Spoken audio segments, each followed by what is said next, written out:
respeito a vocês que estão presentes, né? Porque senão fica demorando, passou 20 minutos já do nosso tempo regulamentar. Então, vamos iniciar, né, gente?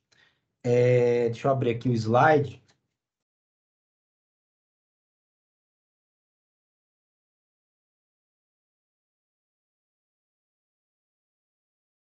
Vocês estão vendo aí o slide? Então, sim. Pronto. Sim, positivo. Eu vou estar apresentando, então podem abrir o microfone e ir conversando, tá? Para não ficar só eu falando e vocês. Eu queria interação também. Só vocês dois, essa é uma aula, praticamente uma aula particular, né? O pessoal vai estar gravado, o pessoal vai ter acesso depois, mas o legal é que tivesse aqui no tete a tete, a gente conversando. Vocês já tiveram a disciplina de psicologia, a primeira disciplina de psicologia, não foi? Isso, foi com o senhor. Ah, foi comigo? Sim, com o senhor. Foi. Sim, senhor. Ah, então já me conhecem, já sabe mais ou menos como é que é a aula. A disciplina que teve a primeira de psicologia foi a psicologia da educação e da aprendizagem, né? A disciplina que trata da educação física na escola, como o ser humano aprende. Essa psicologia já é uma psicologia diferente, a psicologia do esporte, da atividade física, já tem outra conotação. Antes de começar, eu queria ouvir de vocês dois, onde vocês trabalham, onde fazem estágio, como é que vocês imaginam a importância da psicologia do esporte da educação física, a psicologia do esporte, da atividade física, para a área de vocês? Assim, primeiro, onde vocês estagiam, ou se vocês já atuam na área, enfim, e qual a importância que vocês acham que tem?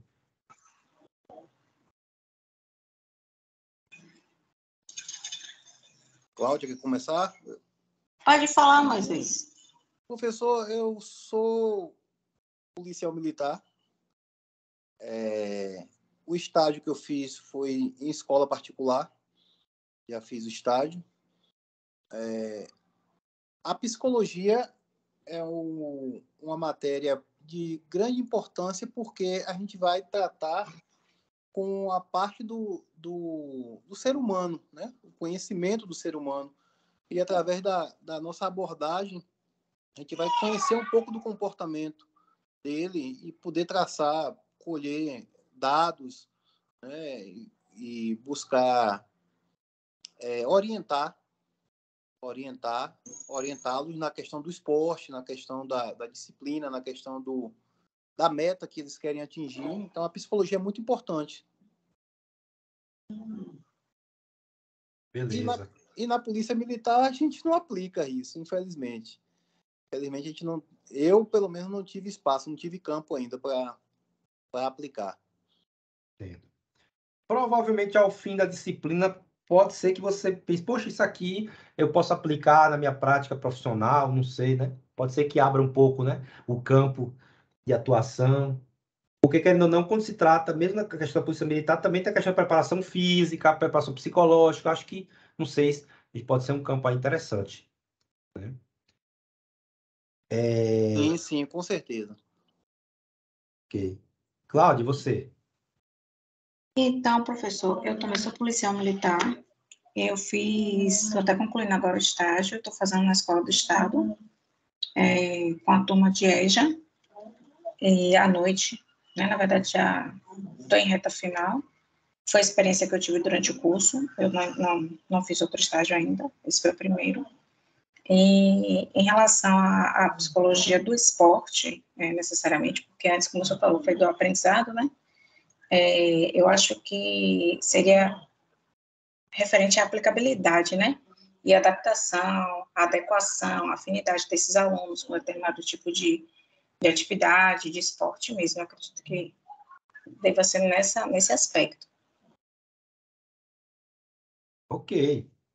Vamos ver se ao fim da disciplina vocês... porque, querendo ou não, a psicologia do esporte, nos currículos anteriores da graduação, ela está muito circunscrita. Ó, chegou um aí, Walter. Boa noite, Walter.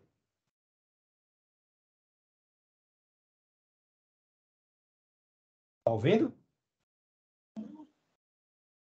Enquanto ele vai chegando, a gente Continua. Então, a psicologia do esporte ficava muito circunscrita à disciplina de psicologia geral, no finalzinho ali, poucas aulas. E esse currículo mais atual, ele já destrincha, que mostra a importância desse conhecimento, né, para o profissional de educação física, seja com esporte de alto rendimento, seja com iniciação esportiva, seja na academia, lidando com adolescentes ou já com adultos. Então, é extremamente importante. Walter, tá podendo falar?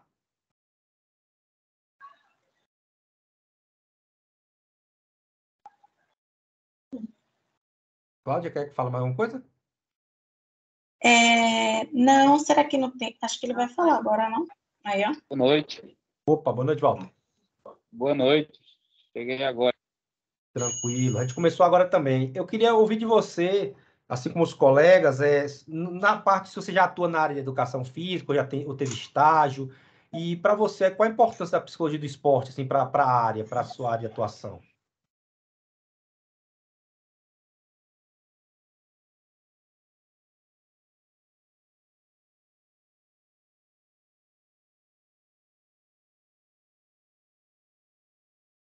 A gente não está conseguindo ouvir. O microfone está aberto, mas não estou lhe ouvindo.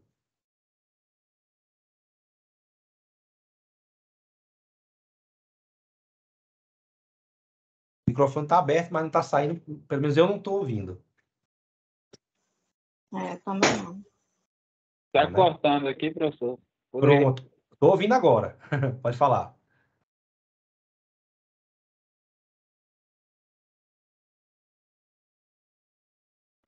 Realmente não. Uma hora vala, outra hora volta.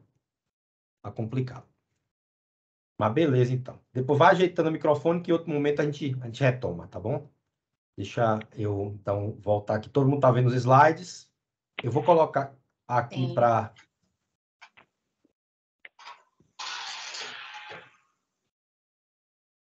Eu vou colocar aqui para começar. E aí vocês podem deixar o microfone desligado. Quando forem falar, vocês podem abrir o microfone e a gente vai conversando, tá bom? Então, gente, a disciplina, né, que aqui é só um informativo, você já conhece como é, né? A câmera desligada para a conexão não ficar lenta. E aí, se quiser falar, pode abrir a câmera. E o microfone também desligado para evitar interferência. Isso aí já é de praxe, normal. A disciplina é a psicologia do esporte. Como eu tinha dito, eu já lecionei para um de vocês a primeira disciplina de psicologia, que trata mais de educação, em sala de aula, na escola. E aqui agora fala mais de esporte e atividade física. Dia 9, a gente iniciou oficialmente no AVA, com a disciplina, tem lá o texto para leitura. O encontro síncrono de hoje, que a gente vai falar um pouco dessa história da psicologia do esporte, alguns fatores psicológicos. E até dia 20 é o primeiro bloco, esse primeiro capítulo aí, é o primeiro bloco, que tem as atividades avaliativas, o questionário e o fórum, tá? O bloco 2 se inicia no dia 21 e vai até dia 2 de dezembro, que aí temos 2 encontros síncronos, o da semana que vem, dia 23, e o da semana seguinte, dia 30. A gente vai tratar dos fatores psicológicos que vão influenciar na performance esportiva, tá? Então, a gente tem outro texto também. Nesse caso, nós temos 2 questionários, o questionário 1 do bloco 2 e o questionário 2 do bloco 2, cada um valendo 5. E, para finalizar a disciplina, o bloco 3 trata, começa dia 3 do 12 vai até dia 14 do 12. Temos um encontro síncrono dia 7 do 12, que a gente vai tratar sobre as influências psicológicas da iniciação esportiva na infância e na adolescência, trazendo alguns temas referentes à questão do esporte. Tá? E aí temos também um questionário e um fórum, ok? Em relação a essa organização, tudo ok, pessoal? Podemos seguir para a disciplina, Paula? Pode seguir, sim. Beleza. Tá tudo tranquilo. Pronto, eu preciso desse feedback, porque aí, se cair, porventura a conexão cai, eu não sei que cair, eu fico falando, então é sempre bom vocês interagirem, tá bom? Então, gente, a psicologia do esporte, a ementa, ela trata dos princípios e fundamentos da psicologia do esporte, aborda a preparação psicológica nas diversas vertentes do esporte, e aí traz as discussões sobre motivação, estado do humor, ansiedade, estresse no contexto esportivo. É uma disciplina de 60 horas, tá? É uma disciplina, a psicologia do esporte, ela é um dos elementos, uma das subdivisões da psicologia. Vocês viram na disciplina passada que a psicologia estuda os fenômenos psíquicos, ou seja, da mente humana e do comportamento humano, né, através da análise das emoções, das ideias e dos valores humanos. Então, a psicologia estuda isso. Tá? Diferente da psiquiatria, que estuda as doenças da mente humana, a psicologia estuda o comportamento, os fenômenos psíquicos. Em alguns casos, também pode estudar algumas dificuldades de aprendizagem, tá? Mas tem essa divisão. Então, nós temos a psicologia clínica, a psicologia do trânsito, a psicologia social, a psicologia do trabalho, a psicologia jurídica, a psicologia hospitalar, a psicologia das relações humanas, a psicologia da educação, que vocês viram na primeira disciplina, né, que a gente tocou nisso, e a psicologia do esporte, que é especificamente essa disciplina que a gente vai tratar. Existem diversas outras subdivisões, mas basicamente o que nos interessa para esta aula, é a psicologia do esporte, tá? E aí, o que se trata essa psicologia do esporte? Entender qual é a influência que o esporte e a atividade física tem na mente humana, ok? Em diferentes variáveis, em diferentes vertentes. Qual é o conceito? A psicologia do esporte e do exercício consiste no estudo científico de pessoas e seu comportamento em contextos esportivos e de exercício. Então, estuda o atleta, a mente do atleta, estuda as possibilidades que o atleta tem no fazer, né, do seu esporte. Estuda também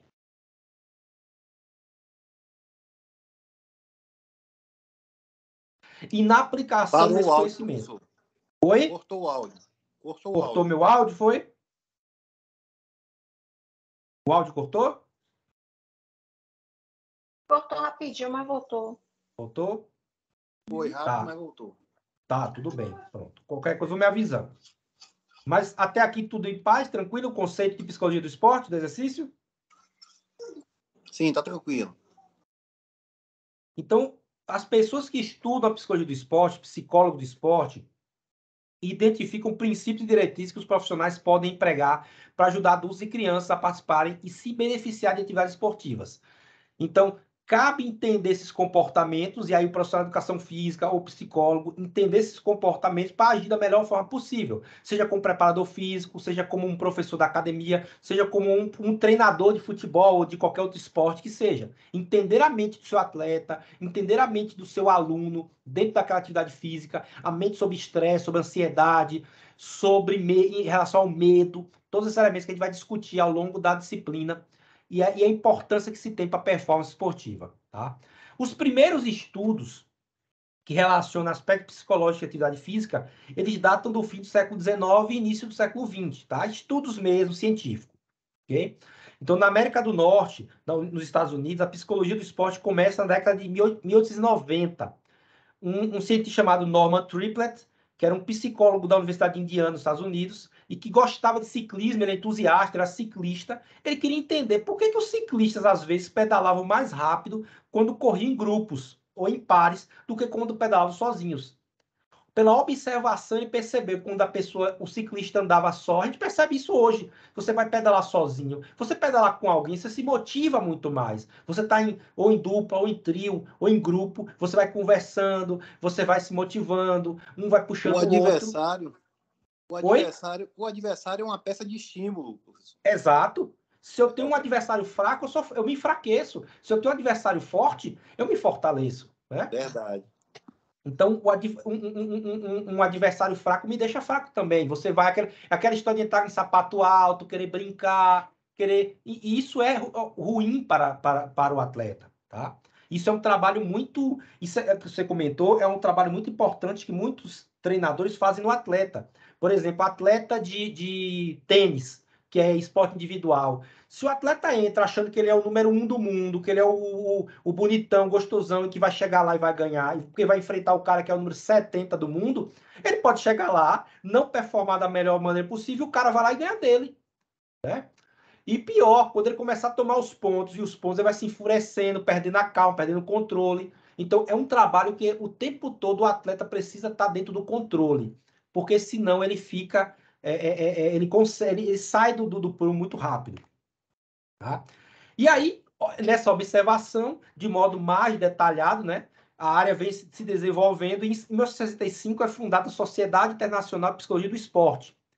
Em 68 é fundada a Sociedade Americana para a Psicologia do Esporte e Atividade Física. Então, são sociedades internacionais que começam os pesquisadores a se aprofundar nesse estudo. Lembrando que período aí, a gente tem um período de Jogos Olímpicos, um período em que Estados Unidos e União Soviética disputavam, né, na Guerra Fria, os atletas, o maior número de medalhas. Então, o investimento no esporte foi muito grande nesse período, na preparação física e na psicologia, na preparação psicológica também do atleta.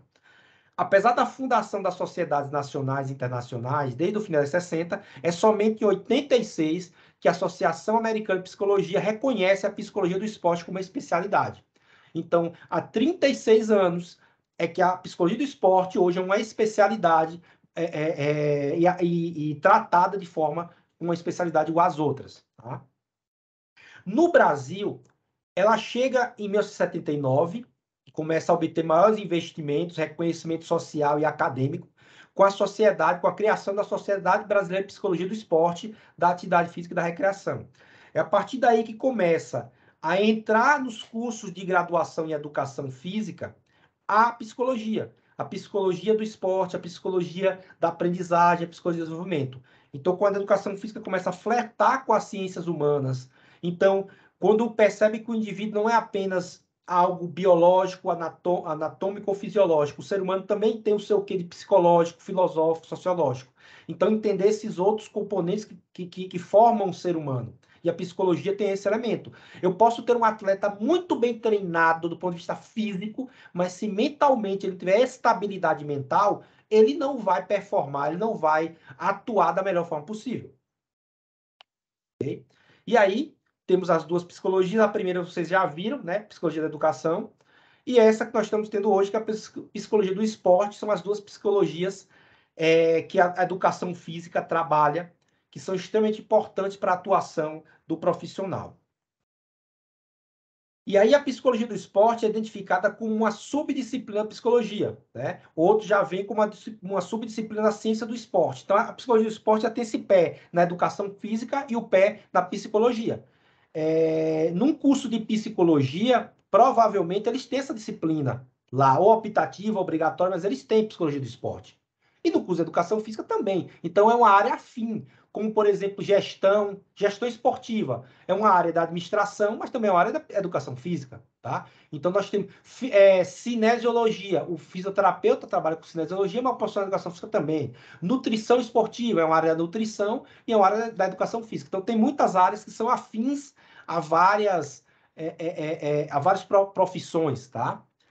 Então, a psicologia do esporte integra a investigação, a consultoria clínica, a educação e atividades práticas programadas associadas à compreensão, à explicação e à influência de comportamento de indivíduos e de grupos que estejam envolvidos com esporte de alta competição, esporte recreativo, exercício físico e outras atividades. Então, cada área vai ter a sua especificidade de atuação.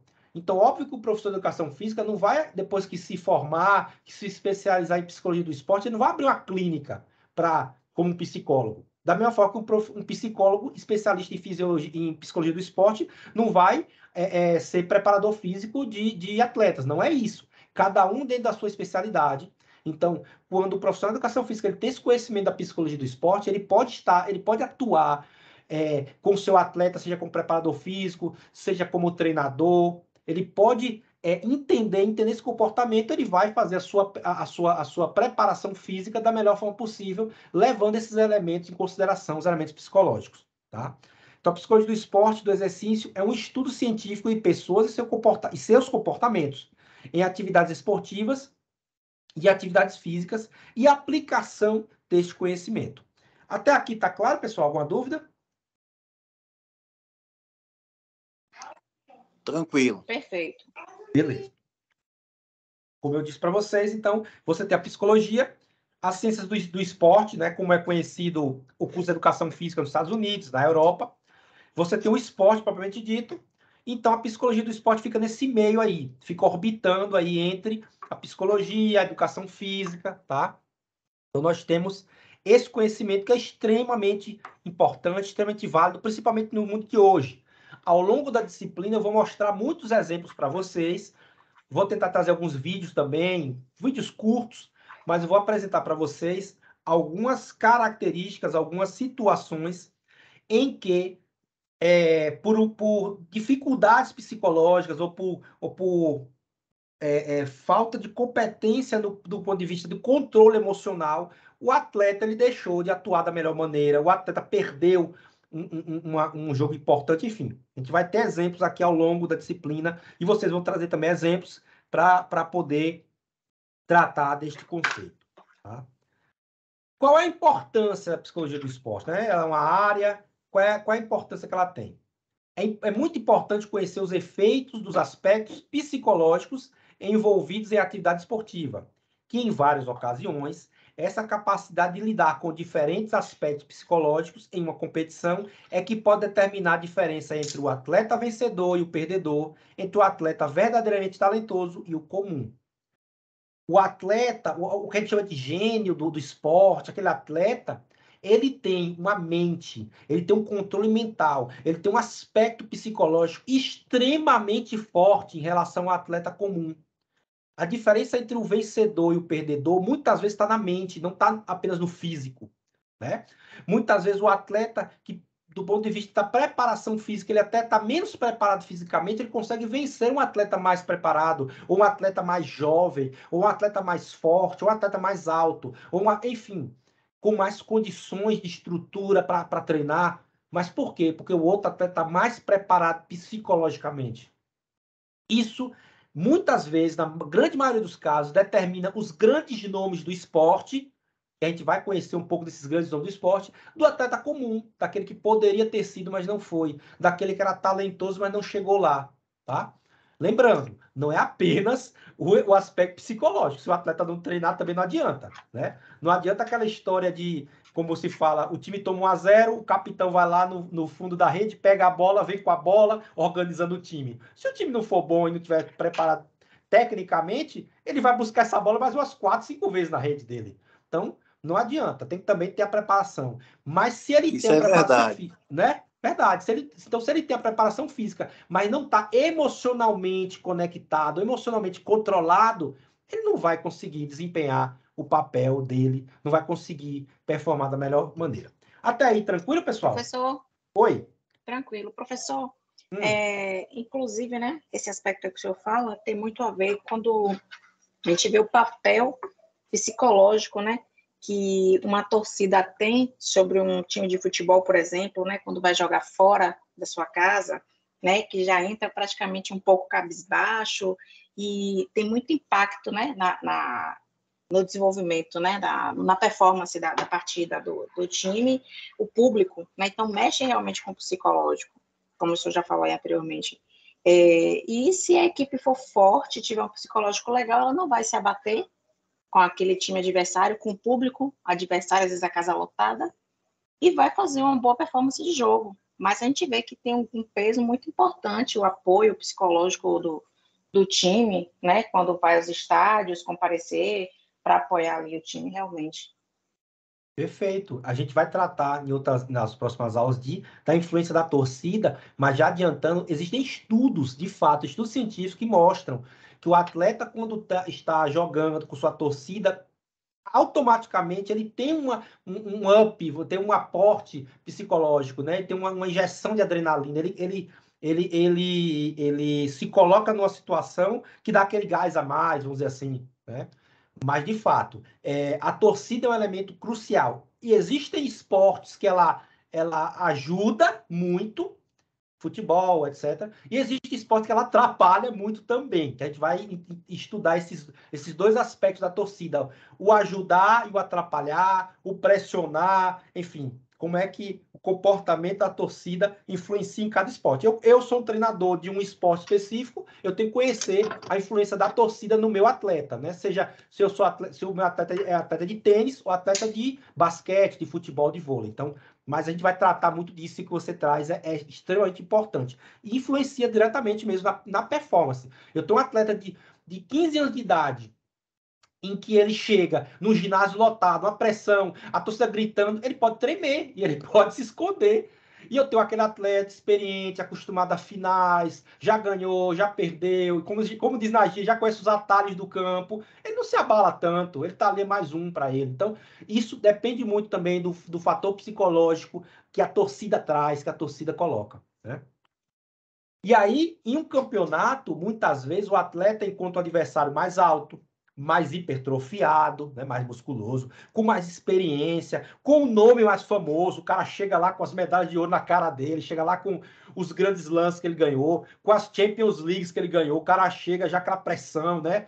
Com a chuteirinha de ouro, dourada, tudo. É toda uma pressão em cima do nome badalado. Ou um time com maior torcida, e isso interfere profundamente no emocional, atrapalhando a segurança e a autoconfiança, que são fatores responsáveis pela utilização de tudo que foi treinado. Então não adianta o atleta passar anos e anos a fio treinando o corpo.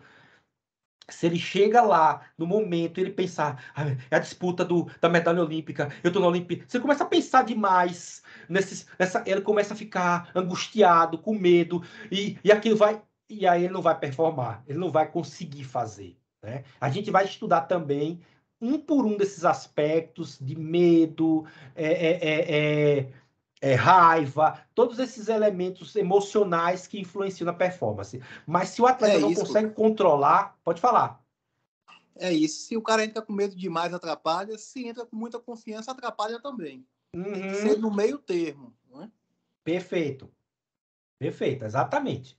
Exatamente. Vou mostrar um gráfico para vocês que explica exatamente isso. Se ele tá com... O medo é importante. Todo mundo tem que ter medo. Medo, a pessoa que não tem medo, infelizmente, ela está se colocando um risco até de vida. Medo é importante. A questão é como eu vou gerenciar este medo, como eu vou entender o meu medo, né? Isso é importante. Mas ter medo, o grande atleta do melhor da história, ele vai ter sempre medo. É importante para ele se manter vivo, se manter... Isso que eu ia falar. O medo nos mantém vivo. Isso, exatamente.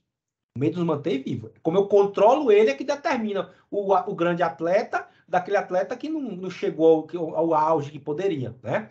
Então, o atleta ele já perde dentro de si mesmo antes de perder para o adversário. Por isso, a importância do preparo psicológico. Eu vou contar uma história para vocês de futebol, tá? Rodrigo ele foi lateral direito do Vitória, jogou no Paysandu. E o Paysandu ganhou a antiga Copa dos Campeões do Brasil, tal, disputou a Libertadores da América. E um dos jogos foi contra o Boca Juniors. Boca Juniors, que tem 6 títulos da Libertadores, o Grande Papão, aquela coisa toda, e foram para lá, para jogar lá na Argentina. Tem o estádio lá, Bombonera, o estádio mítico, né? Que é feito de um jeito que o estádio é apertado para a torcida pressionar o adversário. Tem toda uma mística em cima disso. Quando eles chegaram, o Rodrigo contando, quando chegaram, o pessoal falou assim, vamos conhecer o estádio do Boca Juniors. Aí o pessoal foi, olhando estádio, tirando foto com as estátuas que estavam lá. E aí ele pensou, poxa, 1-0 para os caras já. A gente já começou perdendo 1-0. Quando terminou tudo, vamos agora conhecer o Museu do Boca Juniors. Pô, agora é 2-0. 2-0, o pessoal vai lá, tira foto. Então, assim, você chega tanto nessa coisa de respeitar, que você não consegue respeitar nem a si mesmo. Chega lá na disputa, você respeita tanto o adversário que o adversário passa por cima, né? Então tem esse elemento da camisa que pesa, do cara que já ganhou não sei quantos títulos. Se o atleta, que é o desafiante, vamos dizer assim, ele não tem uma preparação psicológica adequada, ele já entra perdendo. Ele já entra já com 2 gols a menos, ou com 1-7 a menos, enfim, depende do esporte dele, ele já entra em desvantagem, né? Infelizmente isso acontece. E vários atletas que dão entrevista, eles falam isso. Se você não tiver controle, eu vou trazer algumas entrevistas depois para vocês, mas que tratam como essa influência, né, de psicológica afeta muito, né, o atleta. Tá claro aqui, pessoal? Tranquilo? Tranquilo. Tá Beleza, vamos conversando, vocês vão falando, a gente vai interagindo, tá? E aí tem uma frase não, tem uma citação de um livro chamado Arte da Guerra, de Sun Tzu, é um livro milenar chinês, que é bem um livro de bolso, é importante, acho que todo mundo dá uma lida nele, é bem interessante. E tem um trecho que fala o seguinte, se conheceis o inimigo e a vós mesmos, não deveis temer o resultado de 100 batalhas. se vós vos conheceis, mas não ao inimigo, para cada vitória alcançada sofrerá uma derrota. Se não conhecer nem a você, nem ao outro, será sempre derrotado. Então, muitas vezes o treinador chega com aquela prancheta, mostra o vídeo, olha, o time joga assim, o time adversário tem esse atacante aqui, cuidar com esse meio campo aqui, esse cara é o cara que arma o meio campo. Ele está conhecendo o time adversário. Mas se o atleta dele não se conhece, não tem essa preparação psicológica, o resultado pode dar para qualquer lado. Porque por mais que eu conheça o adversário, se eu não me conhecer, eu posso ganhar ou perder. O que ele está dizendo aqui é, se eu me conheço, eu sei as minhas possibilidades, sei as minhas limitações, eu também, e conheço o adversário, a chance de eu sair vitorioso da maioria das batalhas é muito grande, né?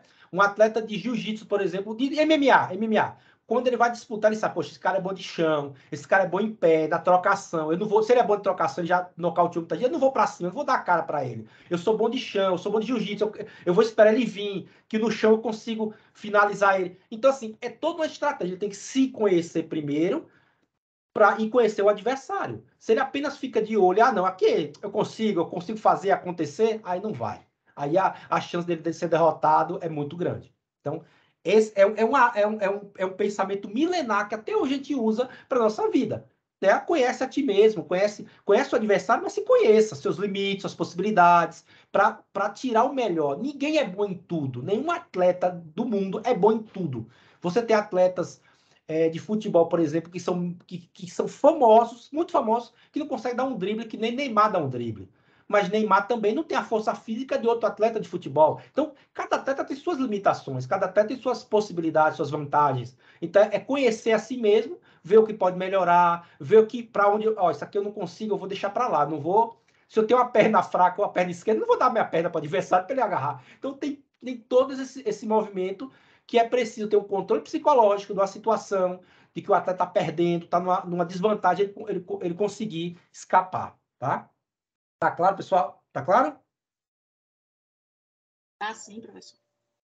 Beleza. Então, Bompa, ele vai dizer claro, o seguinte. Sim. Beleza. O treinamento psicológico é de grande importância, pois melhora a autoconfiança dos atletas, fazendo com que adquiram um melhor desempenho físico. O atleta, estando bem preparado psicologicamente, consegue absorver com mais facilidade os momentos adversos da luta, como machucado, dor, desvantagem numérica de pontos, e pode reverter essa situação a seu favor.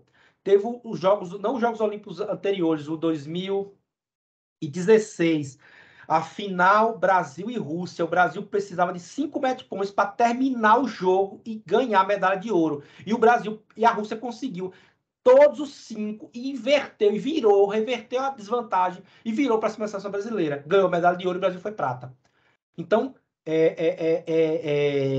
muitas vezes o atleta está numa situação de desvantagem, está perdendo, falta pouco tempo. Aí é que percebe a diferença entre o grande atleta, do atleta comum, daquele que já está, não tem jeito a dar.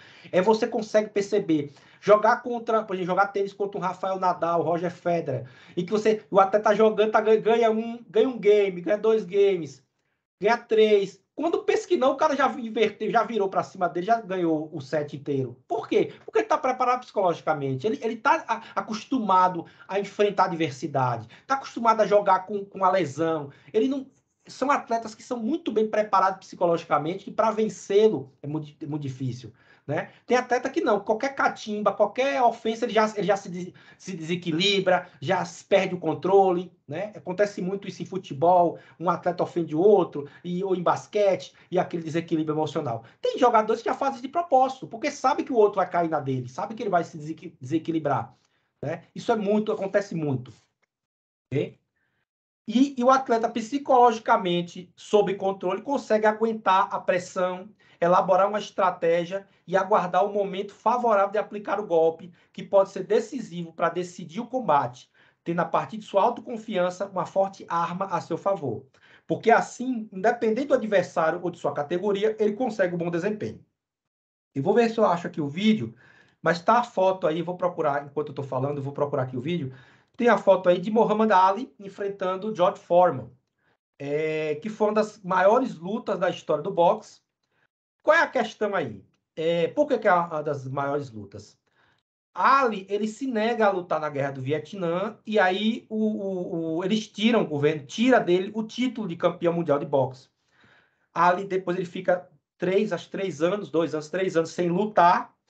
E aí, obviamente, outros novos lutadores chegam, que é o caso de George Foreman. George Foreman é muito mais jovem, George Foreman é muito maior, mais alto, tem uma pegada muito mais forte, e ele vinha derrubando todos os adversários, e derrubando com autoridade.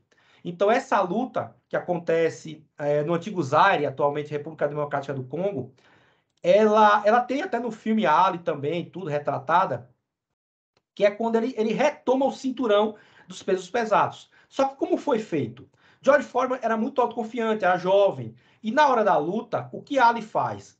Ali simplesmente dá um direto no rosto de Foreman. Ele dá um soco direto. Para um atleta, para um boxeador profissional, você levar um direto no rosto é uma humilhação. Significa dizer que você não é rápido bastante para se defender, para montar a guarda. Ele fez isso várias vezes, no sentido não de derrubar, mas de irritar. Ele começou a irritar George Foreman. Irritava. Durante a luta, ele protegia a cabeça e deixava a Foreman bater no abdômen dele, né? Ele tinha treinado para isso. Ele aproximava a cabeça de Foreman e dizia: sua avó bate mais forte do que você. É só isso que você tem para bater? Bate mais forte. Isso, Foreman começou a bater, ficar com raiva, e batia. Passou vários e vários rounds.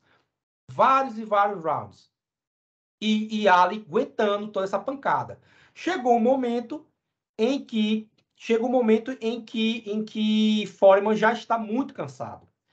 E aí, deixa eu ver se eu consigo mostrar aqui. O vídeo não está na qualidade muito boa. Eu tentei achar na internet com a qualidade, mas como é um vídeo, gente, antigo, não dá muito para... Mas vou ver se eu consigo mostrar, vocês conseguem ter noção do que acontece no final dessa luta, né, de uma das maiores lutas da história do boxe. Ali contra George Foreman. Head of George Foreman. Ali scores again with a light left hand. That time a straight left, bounces the head back of Foreman. A quick short jab with the right hand, bounces the head around of Foreman. Foreman looking to deliver the real heavy blows. Now he's bouncing better. Almost falls out of the ring.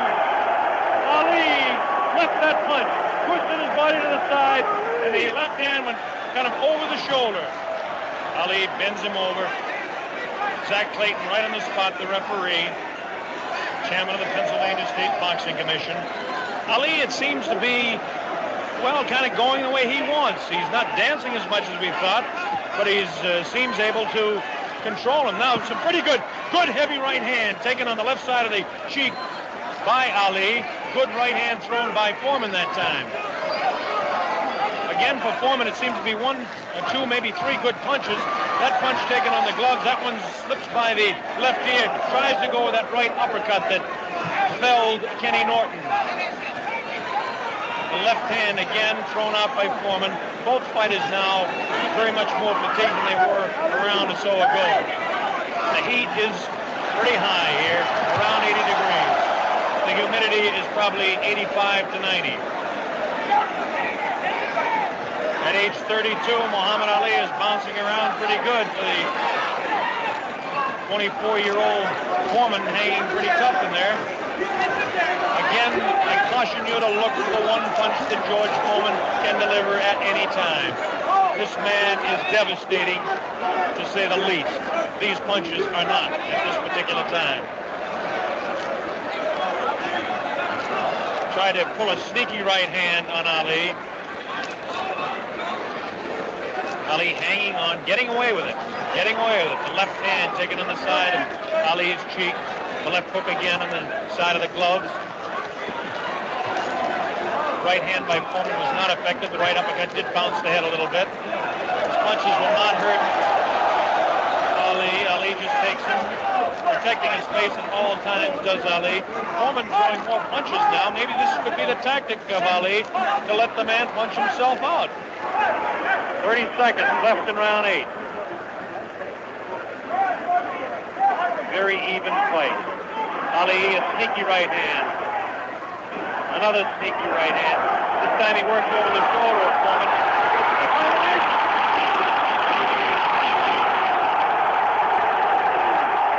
3, 4, 5, 6. Foreman gets up to the knee. 8. That's it.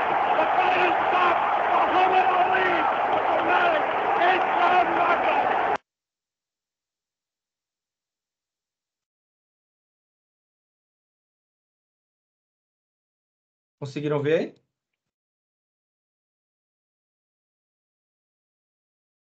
Sim, sim. A lenda do boxe, Muhammad Ali. E aí vocês percebam lá, no 8º round, George Foreman, ele bateu, Ali o tempo todo protegia a cabeça para não tomar um nocaute. Se ele recebe uma pancada de Foreman ali, certeira, ele caía, com certeza. E toda vez ele aproximava a cabeça de Foreman e falava alguma coisa, alguma ofensa para ele. Sua avó bate mais forte. É só isso que você tem, George? Bate mais forte, George. Tá só alisando, George. E aí ele ficava se irritando. Chegou uma hora que no 8º round, George Foreman não tinha mais força para nada. George Foreman tentava, o golpe passava no vazio. E aí a Ali dançou em cima dele. E aí a última sequência de golpes, eu acho que Foreman está procurando até hoje, né? Então, são momentos como esse na história do esporte que um atleta que que em teoria Foreman era mais forte, era mais alto, era mais forte, era mais jovem, era o atual campeão, George Foreman era o atual campeão, estava no auge, e Ali voltava de um período que estava afastado, mas ainda era quem passou para a história, né? O grande Muhammad Ali. Então, são momentos como esse que nos análises da história... Oi? Tem 2 ditados, professor, que antiguidade é posto e quem é rei nunca perde a majestade. Exato, exatamente. E aqui é uma prova disso, exatamente. Então, ele chegou lá e mostrou a que veio. Então, é um dos grandes momentos da história do esporte que mostra a importância, a influência da psicologia, né? Como Ali, que hoje é muito o pessoal MMA que faz, tal, de provocar o adversário. Quem fazia isso era Ali, ele fazia isso há muitos anos atrás, de provocar o adversário, desestabilizar, somente pelo espetáculo, tal, mas que os adversários acabavam entrando na onda, entrando na pilha dele, né? E aí, muitos atletas que estão em boas condições físicas e bem preparados podem obter resultados negativos, devido ao despreparo psicológico, porém, em sua maioria, eles relacionam a perda apenas à falta de treino ou erro tático e físico. Esse aqui é mais atual, que é Anderson Silva, quando ele foi derrotado por Chris Weidman. Deixa eu ver se eu acho o videozinho aqui, para a gente... Deixa eu ver aqui se tem, para a gente relembrar. Achei aqui.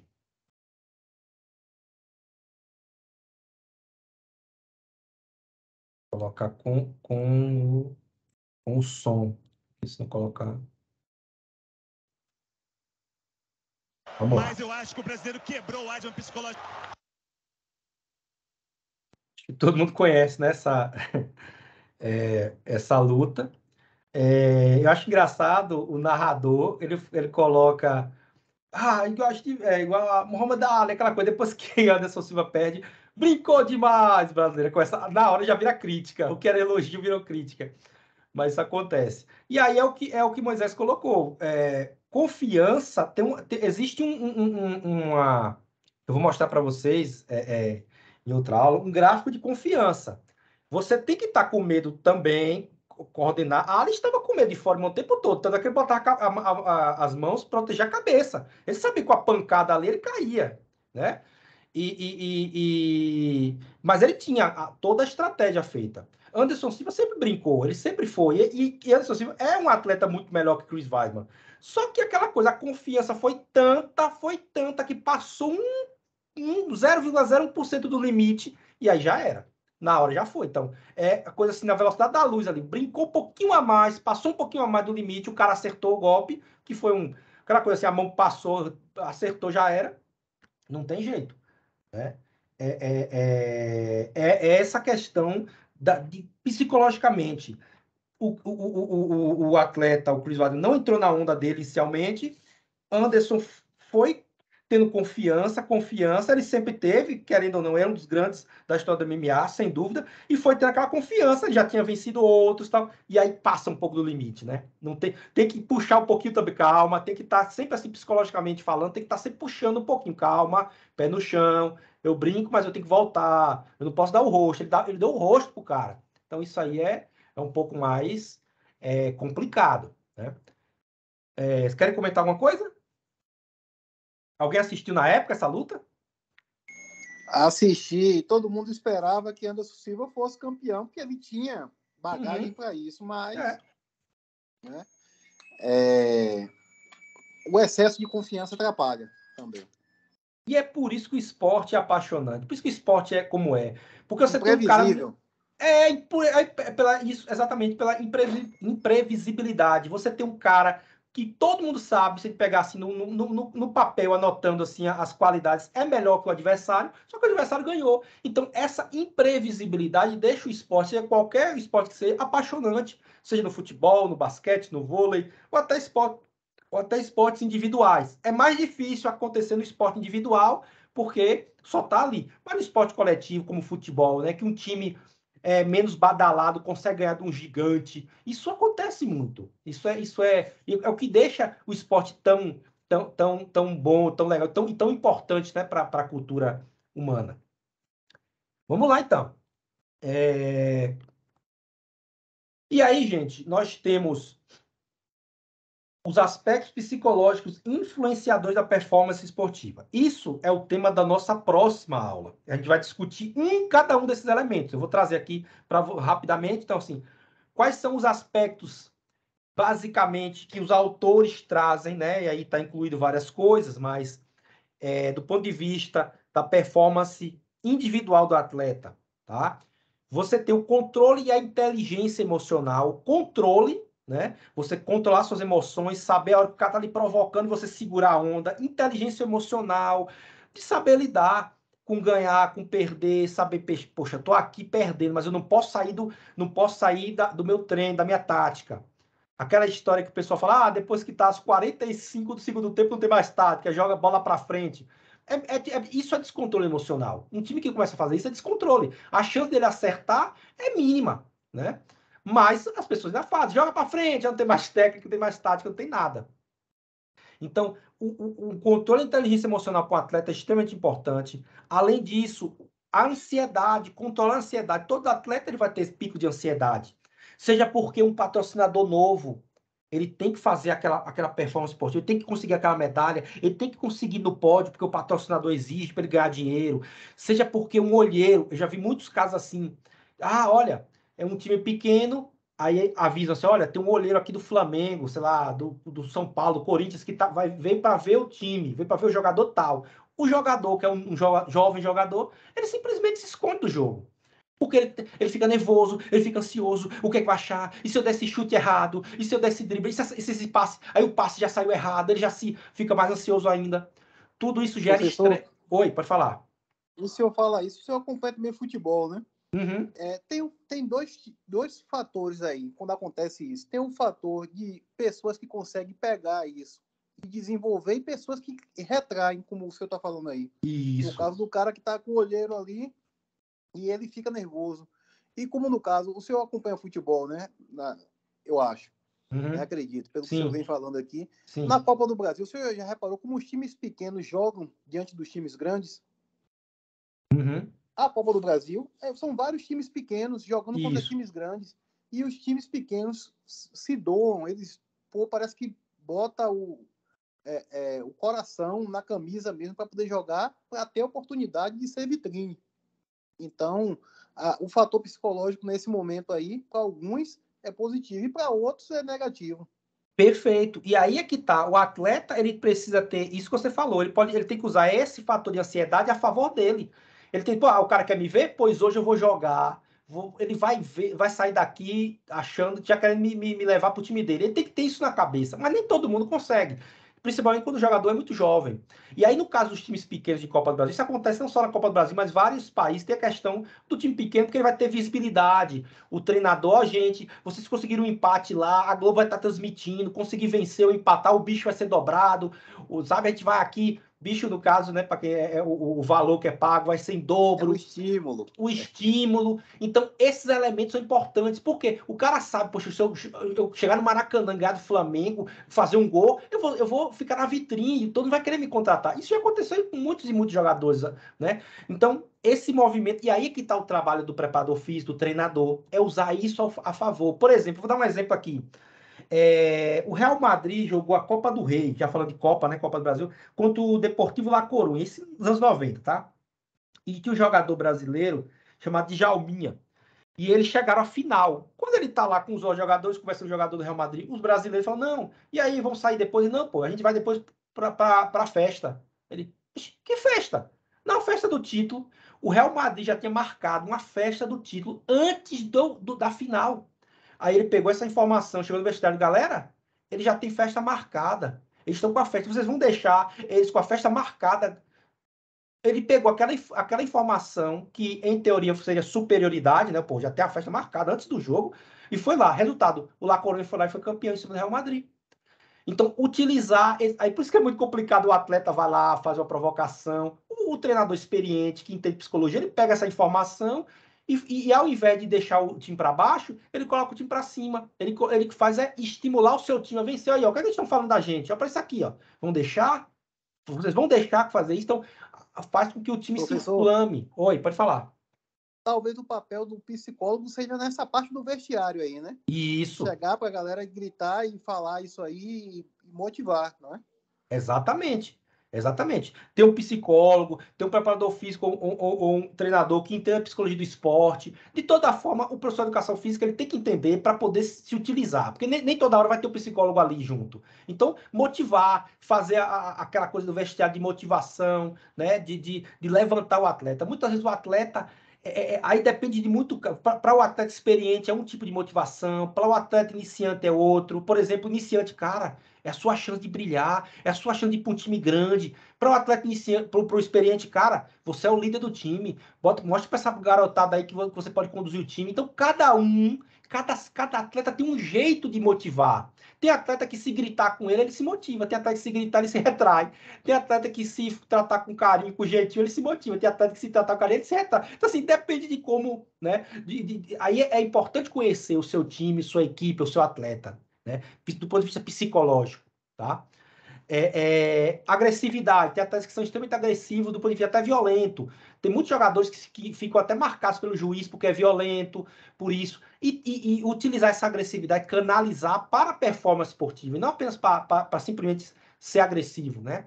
Então, esse elemento de agressividade também é um elemento importante que influencia a performance. Quando ele começa a ficar com raiva, ele começa a esquecer da técnica, começa a esquecer do que foi conversado com o treinador, e aí começa a fazer tudo errado. Resiliência e persistência. Então, resiliência, tá ali numa situação difícil, tá ali numa situação ruim, mas mesmo assim consegue superar aquela situação, tá? Persistência também. Persistir ali mesmo numa situação adversa, ele continuar tentando. Autoconfiança, todo atleta precisa ter autoconfiança. E aí vem a história da curva que eu vou falar com vocês na próxima aula desta curva. Autoconfiança é extremamente importante para o atleta. Ele não pode passar demais da conta. Que se ele virar autoconfiante, ele começa a ficar achando que o adversário é inferior, que é menor, e perde o medo. Perder o medo com o atleta é a pior coisa que tem. Ele tem que gerenciar o medo. Porque se ele ficar autoconfiante demais, a chance de ser derrotado é muito grande. Né? É o chamado entrar de sapato alto. Né? Entra achando que já ganhou. Concentração e foco. Vou falar também, a gente vai discutir muitos famosos atletas que são extremamente conhecidos, famosos por serem concentrados, terem foco, né? Extremamente concentrados na sua performance esportiva. Então, é muito importante o atleta estar focado, estar concentrado, não deixar se abalar, não deixar ser intimidado pelo adversário, ou o adversário provocar. Tem que estar concentrado. E a gente vai falar também de overtraining e burnout, que é o excesso de treinamento. O excesso de treinamento, excesso de treinamento, que é o overtraining. E o burnout é quando o atleta chega no limite físico, psicológico, mental, que ele não consegue fazer mais nada. Ele não tem vontade mais de botar chuteiro, ou botar o tênis, ou vestir o uniforme. Ele não tem vontade mais de treinar, ele não tem vontade de sair da cama. Então, é situações que a gente vai tratar disso, que é o extremo do atleta, quando o atleta é levado a situações extremas. Tá? Então, na próxima aula a gente vai tratar desses elementos de controle, desses que eu tratei aqui, mais detalhadamente, tá? E controle e inteligência emocional é uma parte importante do preparo do atleta. Então, concentração, motivação, controle da ansiedade e estresse são aspectos fundamentais para o bom desempenho esportivo. E só é possível administrar essas questões desenvolvendo a inteligência emocional do atleta, ou seja, fazendo com que ele aprenda a ter controle emocional. O atleta que tudo está chorando, tudo está se tremendo, ele tem que estar inabalável, ele tem que ser o homem de gelo, a mulher de gelo, ele tem que estar ali. independentemente do que está acontecendo, ele não pode estar demonstrando para o adversário que ele está com medo, que ele está com raiva, que ele está tremendo, que ele tá triste. Ele não pode, ele tem que estar inabalável, tá? Então, o controle emocional é extremamente importante para o atleta. Essa inteligência emocional e controlar a ansiedade. Ele está ansioso, mas está por dentro, está aqui tranquilo. Ele está estressado, mas está tranquilo. Ele não está demonstrando para o adversário. Ele está com raiva, mas ele está aqui guardando. Ele não deixa essas emoções, que são emoções humanas, comuns, normais, não deixa essas emoções abalarem. Isso é muito comum em atleta jovem, né? Mas quando, com o tempo, com a experiência, ele começa, a maioria deveria ser assim, começa a ter um trabalho e controlar, né? Ter uma inteligência emocional maior para lidar com essas situações. É aquela situação, perdeu a primeira vez, o mundo não acabou, ele começa a perceber, não, peraí, o mundo não acaba, eu vou continuar jogando e vou vencer na próxima, posso perder, posso ganhar, e a vida é assim. O atleta experiente já passou por tudo, já passou por grandes finais, já ganhou, já perdeu, ele está tranquilo. Ele, em teoria, ele está mais preparado psicologicamente do que um menino jovem que chegou agora, que tem 16, 17, 18 anos, que está vislumbrado com tudo, entra no estádio, vê a torcida gritando, está vislumbrado, vê jornalista, ele se vislumbra. Então, é diferente esse controle, essa inteligência emocional dos atletas, né? Por exemplo, eu vou dar um exemplo do que de fato, o controle da inteligência emocional influenciou. Nós tivemos em 94, na Copa do Mundo, o Roberto Baggio. Era o melhor jogador do mundo na época, foi eleito pela FIFA o melhor jogador do mundo. Ele perde o pênalti decisivo na final. 94 mil pessoas no estádio olhando para ele, além de 2 bilhões de pessoas ao redor do mundo olhavam ele, o pênalti decisivo, o melhor jogador do time, o melhor jogador do mundo, ele vai lá e perde. Então, em 98, Ronaldo Fenômeno também sofreu uma pressão que se tornou incontrolável, impossibilitando que ele mostrasse o talento. Então, Ronaldo aponta, a notícia do UOL, estresse como responsável por convulsão na Copa 98. Então, ele está pensando como é que vai ser a Copa está nas costas dele, jornalista falando, ele liga a televisão, jornalista dizendo que é Ronaldo e mais 10, e que é Ronaldo, e que é o artilheiro, e aquela pressão, e o treinador chama e estou me contando com você, e aí começa a ficar sem dormir de noite, e aí, a depender de como a pessoa fisiologicamente age, como é o organismo de cada um, ele pode simplesmente acontecer o que aconteceu com o Ronaldo Fenômeno, ele pode ter uma convulsão, como foi o caso. Hoje ele aponta o estresse como responsável. Na época não sabia o que era. Mas isso afetou também a seleção brasileira. Isso afetou os jogadores saberem que o Ronaldo não estava 100% no jogo. Claro, a França jogou melhor, a França estava em casa, Zidane jogou muito e a França é campeã, ponto. Mas ali também o time brasileiro estava um pouco desestabilizado emocionalmente por conta daquela situação, né? A mesma coisa que a Itália em 94, Roberto Baggio jogando machucado, a Copa do Mundo, a final do Brasil em 98 também. Então tivemos essas duas situações no futebol. Também tivemos a semifinal de 2014, o virou passeio, né? Virou passeio! Alemanha de novo! Então o Brasil levou 7-1 da Alemanha na semifinal.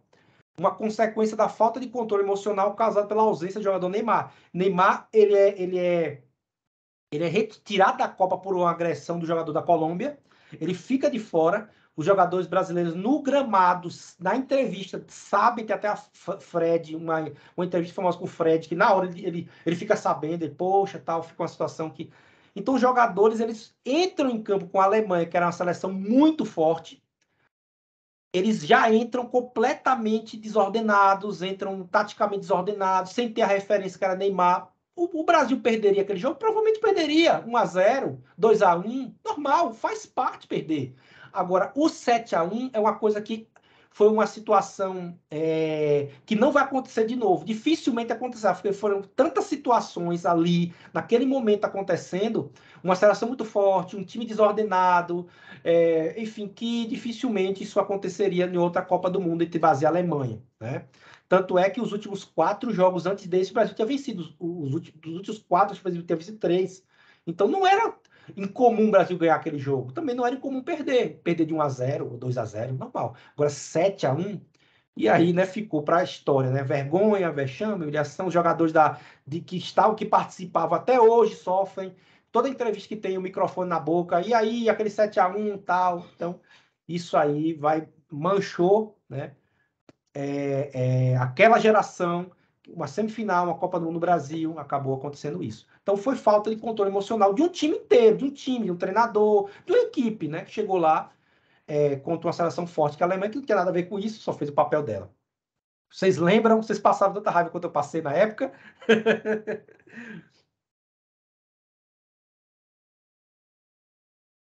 Complicado ali, viu?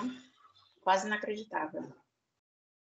Pois é, situação horrível, mas faz parte. Ou não faz parte, não deveria fazer parte, mas é isso mesmo. Então, a importância do controle emocional, tá, pessoal? O controle emocional Vou nem influencia... lembrar. Pois é, deixa para lá, né? O controle emocional influencia diretamente no controle motor do atleta.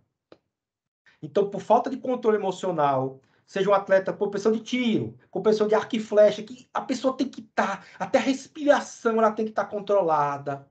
Ela tem que respirar de uma maneira, é treinada a respiração, é treinada a movimentação do corpo, o posicionamento da perna, tudo é treinado. Se você não tiver controle emocional, você está ali do lado do campeão olímpico, está ali do lado do campeão mundial, o cara acertou em cheio, poxa, agora é minha vez, eu tenho que acertar, começa aquela pressão, aí o controle emocional vai embora e o controle motor também vai.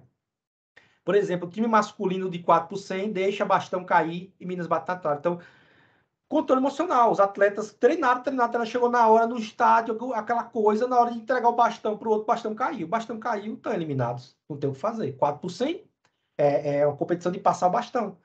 Então, tem que estar sincronizado. Se um atleta daquela cadeia, daquela corrente, se um atleta está com controle emocional baixo, toda a corrente se quebra. Tá? Se um atleta, um zagueiro de um time, tá? Quantas vezes aconteceu? Chega um jogador, o jogador entra, poxa, o jogador entra jovem, vai ali substituir, sem querer ele perde a bola que dá o lance do gol do adversário, que dá o lance, então, ou que perde o pênalti. Acontece. Isso é comum, acontece com grandes nomes do esporte, acontece com quem está iniciando. Controle emocional é uma coisa que o atleta tem que estar sempre, sempre, sempre. Tanto para perder, para ganhar. Perder faz parte, não pode se abater porque perdeu. Mas esse controle emocional, infelizmente, ele influencia o controle motor. Se o atleta não está emocionalmente controlado, ele não vai chutar bem, ele não vai atirar bem, ele não vai lançar bem, ele não vai arremessar bem, enfim. É uma parte que não tem como dissociar uma coisa da outra, tá?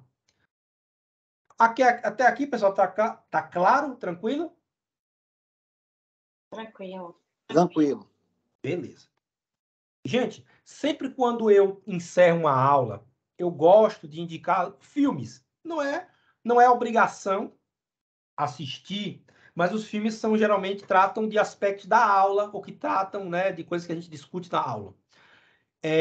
2 filmes eu vou indicar para vocês. Eu acho que os 2 têm na Netflix. Eu acho. Com certeza não tem. Um é Borg McEnroe, que é a rivalidade entre os 2 grandes tenistas da história, né?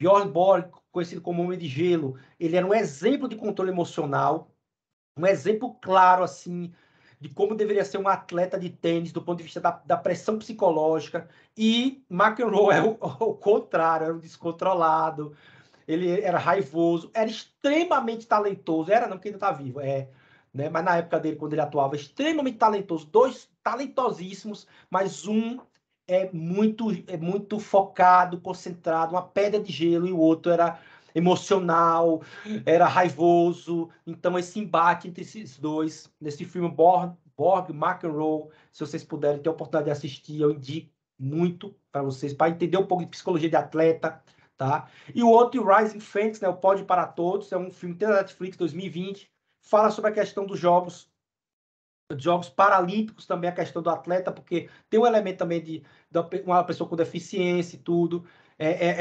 Ele acaba tendo que superar outras barreiras para além, né, dos elementos físicos, tá? Então, são 2 filmes que eu indico para vocês, Borg McEnroe e Pódio para Todos.